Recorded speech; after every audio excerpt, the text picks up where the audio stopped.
Week 8, Cavalier Insider pregame show. Andrew Ramspacher and Ratcliffe kicking it old school this week with Whitey Reed behind the camera like back in the day. Oh, yeah. So with that, we look ahead to Saturday's matchup, Virginia and Georgia Tech. The Cavaliers at 2-5, and on a 4-game skid, take on Georgia Tech at 4-3, 3-2 in the ACC. And Hootie, let's get to the first topic at hand, which we, for the last 4 weeks now, we've introduced it with this, a Cavalier loss. Reviewing that, this one coming maybe the most painful, considering the Cavaliers had a 22-0 lead on Duke in the first half, and Jerry, somehow, someway, they lost that 35-22.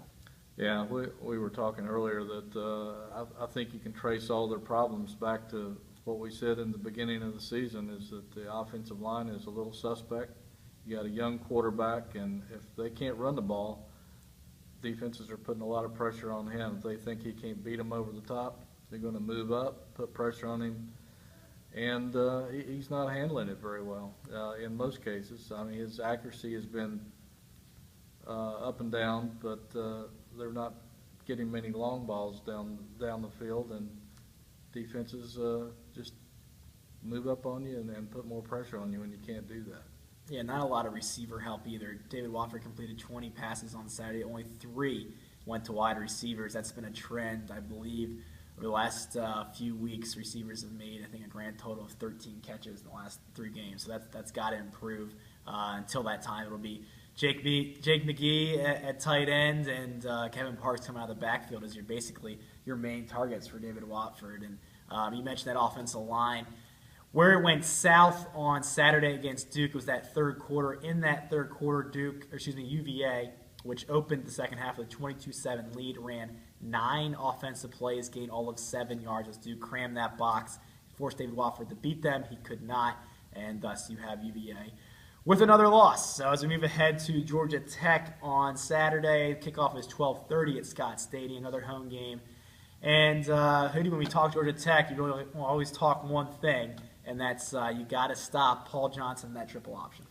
Yeah, I mean, they've been an offensive running game juggernaut ever since he's been there. I think I saw a stat the other day where they've run for more yards than any major college program in the country since he's been there. They're averaging well over 300 yards a game. And the last time they were here, Virginia kind of shut it down. Jim Reed, the defensive coordinator then, had an extra week to prepare for it. But Virginia found a way to win by actually owning the time of possession and keeping Georgia Tech's offense off the field. That's the trick, but it's easier said than done.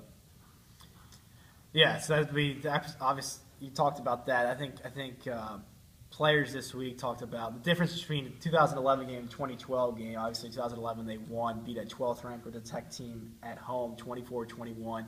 Last year, they go to Atlanta and just get killed right from the get-go, 56-20. That game was basically over with like the first Georgia Tech offensive play, which went for a touchdown. They said the biggest difference was guys that have experience going against that option because it is such a unique look. Last year had 6 new starters. For Saturday, there's going to be some youth out there as well. Some injuries are forcing some things. So some of these defenders will get a look at this option for the first time, and it could be trouble, especially, as you say, don't have that extra week to prepare like they did in 2011, like they didn't in 2012. So all those things added up, it will make for certainly a tough challenge on Saturday for the Wahoos as they come in, again, as an underdog to take on Georgia Tech. With that, we'll get to the predictions. I'll go first, and obviously we kind of broke it on down there. Virginia's reeling right now on a 4-game skid. They need a win in a desperate way. I picked UVA to win last week, and I said if they don't beat Duke, I'm not going to pick them the rest of the year. So with that, I like the Yellow Jackets to win this one, 38-17. Hootie?